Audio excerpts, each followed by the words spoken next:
Hello everyone, my name is Lucy Eiyapan from Samburu Girls Foundation, and today we're blessed with a visitor. Her name is Serah. She's a TV presenter, a radio presenter, and an actress. Welcome, Serah, to Samburu Girls Foundation. Thank you very much. Do you do this as a full-time career? That's my full-time career. I cannot say that it's journalism. I can say I'm a TV personality. Yeah. So as I said, I'm an actress, I'm a TV host, and I'm now on radio, and I'm also doing MCing. So all those are kind of intertwined in one way or another, and that's just my full-time job. That's exactly what I do from Monday to Friday to Saturday, 24/7, 365. I eat, sleep, drink, eat, think. Oh, TV. Yes. Great. How do you balance these two? You are a TV presenter. TV Yes. presenter, at the same time an actor. How Yes. do you balance these two? Let me tell you one thing that I know for sure in this world is that when you're passionate about something and when God gives you with a talent, He will make it work whichever way. Before I used to wonder, how am I going to balance between, acting, then I have my TV job. But everything just aligns itself in a certain way. And I was so lucky to get a morning show to host on TV because I have to host my show from 6 o'clock to 9 o'clock. So from 9 o'clock, I'm free the entire day. So that gives me time now to do my other gigs, to be an actress, to be an MC, to be on radio. And it's very fulfilling. And I always keep on saying, thank you so much. But again, you have to pray about things. If you're very passionate about something, pray about it and God will bring it your way. And sometimes if you're confused on how you can execute all this, He will just open the ways and just balance everything for you. To me, I never ever thought that there will come a time when I'll be so comfortable with TV and again so comfortable with radio and then again so comfortable with being an actress. Yeah, but God just has a way of making things work for you. So as long as it's coming from your heart, it's going to work out. Amazing. You're good in managing time. Yes. That's what I'm getting. Yes, absolutely. What motivated you, Serah, to be in this field? Yeah, for me, the most satisfying thing about my career is the fact that I get to meet so many people. And it has helped me understand people in different ways because today you will meet someone who's so successful. Tomorrow you'll meet someone who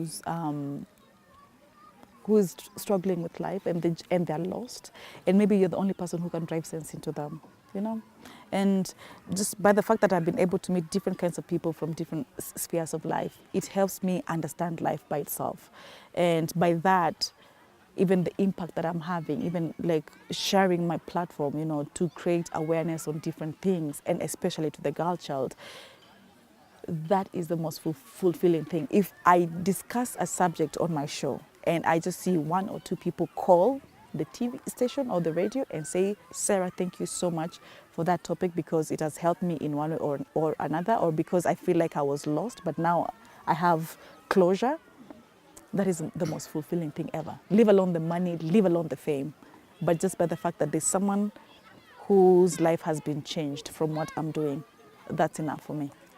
Apart from maybe presenting in the shows, or have you ever had a session outside the show of you're trying to empower youths or anybody, Yes. encourage maybe in being in the field? Absolutely.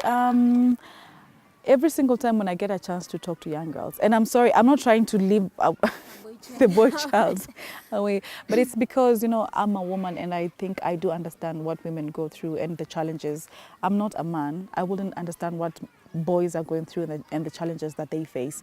But also it's because through my own life experience, I have overcome so many things and I've been faced with so many things. So I connect better with the girl child.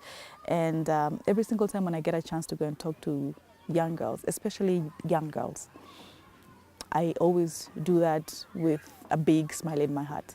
Oh, great. Yeah. And now that you are here at our home, Samburu This Girls beautiful home this that you have. beautiful home indeed. A beautiful one. I don't Yeah. know if there is another one outside there.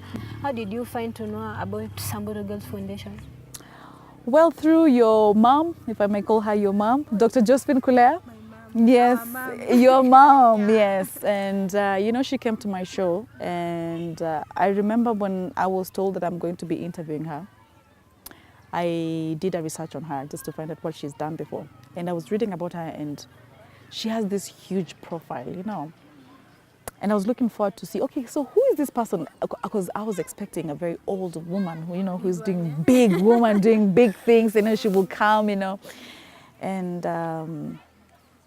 at first I didn't know that she has a foundation. I didn't, because I just knew about what she was doing and the recognition that she has in the world. So when she came to the show, I was shocked, like, okay, she's such a young girl and she's doing so many things, and we got to talk about more, and that's when now she introduced me to Samburu Girls Foundation. And since then, I have been looking forward to, you know, just to come and see, you know, because sometimes you just have people who come to the show to sell an agenda, and maybe they don't even have a foundation. Maybe it's something that is in their head somewhere, but they're trying to sell this so that they can gain 1 or 2, 3, you know, things.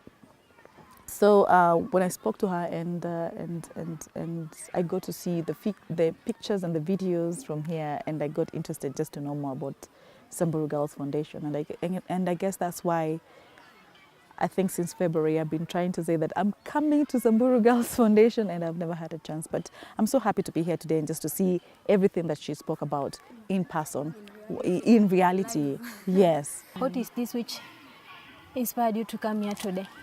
Number one, it's because, again, as I've said, I'm very much passionate about the girl-child empowerment, And apart from that, FGM is something that I've never encountered one-on-one.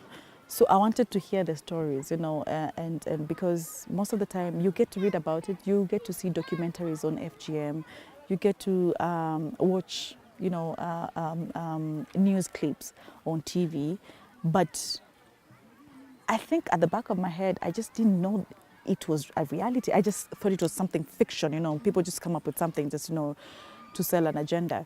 And what interested me the most is just to come and hear the story from the ground and really to understand from the girls, what are you going through? What is this FGM? What really happens? How does it happen? How do you feel even as a young girl when you're being circumcised? Because, you know, the African culture as we're growing up, I think most communities don't circumcise girls. So when you get to hear that there's a girl who's been circumcised, it's something that it's, I don't know, it's so far-fetched to many people, especially people who don't come from this community. Yeah, so that was my biggest interest, and just trying to say, okay, fine. Me as a woman, if I was told that I'm going to be circumcised, how will I feel? How does it make you feel that you're going to be circumcised? What impact does it have on you? What is the reason behind the people who are pushing for this thing? What do they say? How does it help you even as a woman? And the impact that it has even in your future. Yeah, so that is one of the things that really did motivate me to be here and just to talk to the girls and to meet them and to hear their story. Great, as you're going to have humble time with them. Yes. After this, I know you'll meet them. Absolutely. Maybe even it will be one-on-one instead of a group. Yeah. What advice will you give them? I'm very sure there are those inside there who will like maybe to be actresses. Maybe there are those who like to be journalists. What advice will you give them? Number one, and not just to them, but to any other person who wants to be a journalist or to be on TV or radio. The one thing that you have to make sure is that just like any job, take it serious. Take it serious. There's a lot of discipline required. There's a lot of time management that you need to have. You need to push yourself 24/7. 24/7, push yourself. Every single thing that you do in life, as from today, you have to think about it in terms of how is it going to help me in my future career? What I'm doing right now, how does it help me to become a journalist tomorrow? You know, and don't get into it for fame, because fame comes and goes, but the impact that you leave behind is what really does matter. I was having a conversation with someone the other day, and I think it was during Nelson Mandela's memorial, and somebody asked me, which car did Mandela drive? And I was like, I don't know. How many houses did he have? I don't know. So how do you remember him? And I said, because he was a freedom fighter and he was very vocal about it. And the person told me, that's exactly what you're meant to be. People will never care of how many times they spoke about you on TV, or how many times you appeared on TV, or how many shows you had, but they will remember you for the impact that you left. So in everything that you do, even as you're aspiring to be a journalist, just know that by the end of the day, you have a role because you're talking to Kenyans, you have a platform. What impact are you creating by the end of the day after you're done with that show? How have you changed someone's life? If you haven't done that, then you're as good as dead. Yeah.